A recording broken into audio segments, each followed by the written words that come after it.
өзі ана махаббат, әрдайым барлық әлемді ойлап жүретін адам. Анашым біздің жылуымыз, анашым біздің қорғанышымыз. Мама ана деген сөзді естігенде ең алдымен қамқоршы, өмірге әкелуші, жанашыр жан ретінде елестетеді. Мама деген кезде ең бірінші маған бір жылылық, теплота дейміз ғой, жылылық, бір сондай аялы алақан, ыстық жүрек, осындай мәселе мама дегенде маған ең бірінші келетін сезім осындай. Ана сөзін естігенде мейірімділік, ананың аялы алақаны, және мен ойлаймын, ана өмірдегі ең тамаша, ең қайырымды, ең сұлу жан.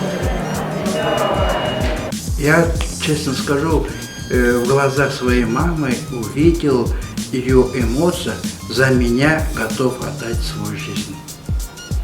Таких мам, если будет очень много, и во всем мире будет мир.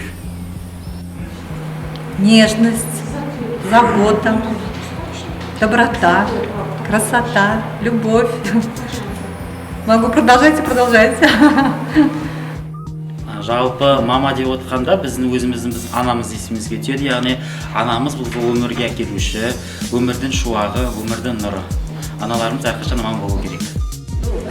Менің басыма, когда мен ана деген сөзді естігенде, өте құдіретті, бүкіл әлемді билеп тұрған құдіретті күш елестейді. Ана деген сөзді естігенде.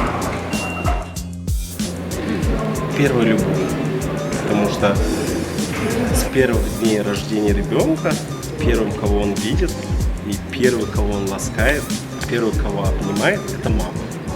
В первую очередь, потому что я считаю, что без мамы жить невозможно. Конечно, в жизни есть разные ситуации, но мама, человек, который не предаст, никогда тебя не оставит, который всю жизнь может тебя любить искренне. Это только мама. Любовь, преданность, надежность, детство. Все самое хорошее. Только это.